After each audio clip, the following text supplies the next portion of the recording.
नया फिर दिन हुआ,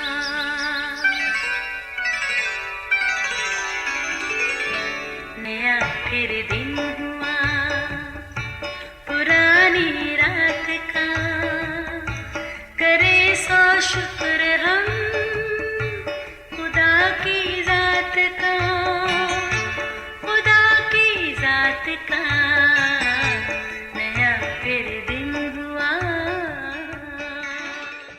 आज की आयत। उस बीमार ने उसे जवाब दिया, ऐ खुदावंद, मेरे पास कोई आदमी नहीं कि जब पानी हिलाया जाए तो मुझे पानी में उतार दे, बल्कि मेरे पहुँचते पहुँचते दूसरा मुझसे पहले उतर पड़ता है।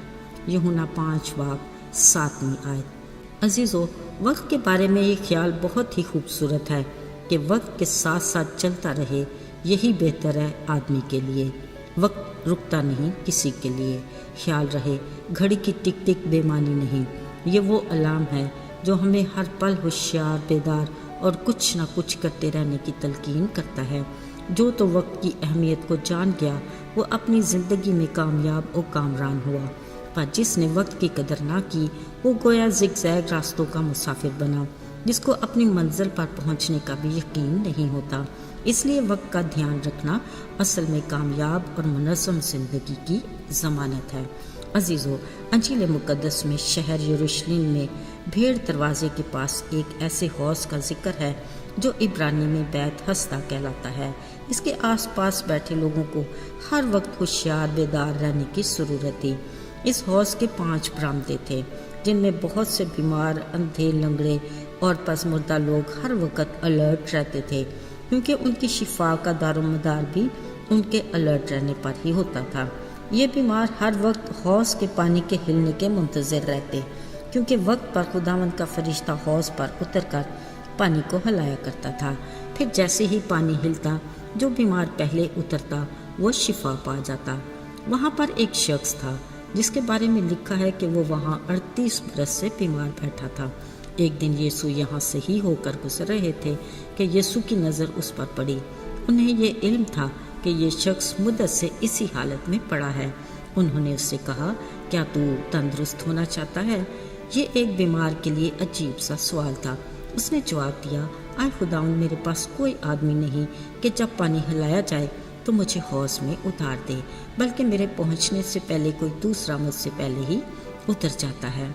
शायद यीशु खुद भी उसे वहाँ तन्हा देकर उसके पास आए थे। यीशु ने उससे कहा, उठ, अपनी चारपाई उठाकर चल फिर।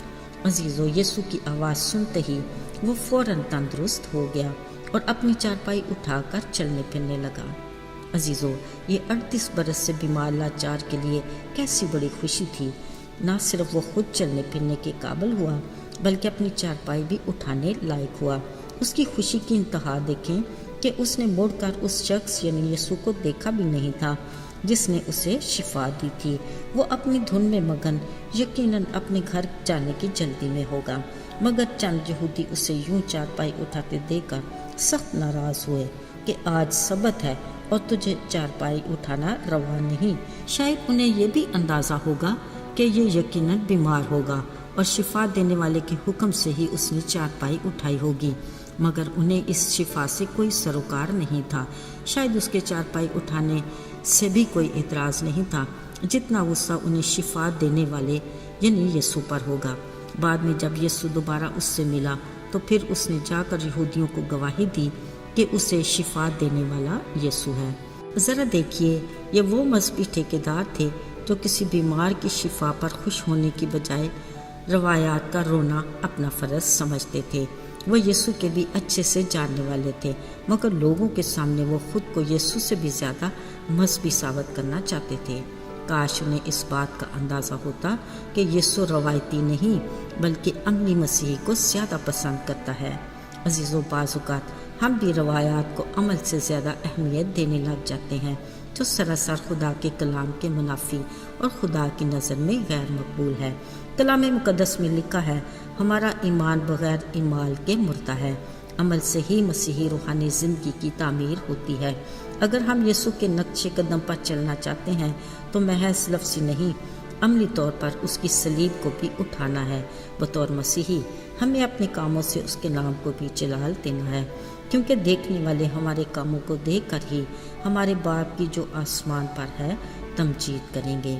میرے عزیزو، ہمیں اپنے آس پاس ایسے لوگوں پر دھیان دینے کی ضرورت ہے جو خود سے یسوع کے پاس آنے کی ہمت نہیں کر پاتے۔ ہمیں انہیں یسوع کے پاس لانا ہے تاکہ وہ بھی ابدی خوشی پا کر دلیری سے اس کی گواہی دینے کے لائق ہو جائیں۔ آئیے دعا کریں۔ جلالی آسمانی باپ، ہم بڑی عاجزی اور خاکساری سے تیرے حضور میں آتے ہیں۔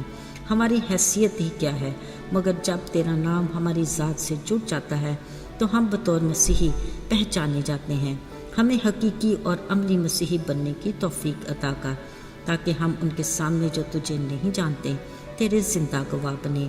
ہمیں اپنے نام کے جلال کے لیے استعمال کر، یسوع کے بابرکت اور مبارک نام میں آمین۔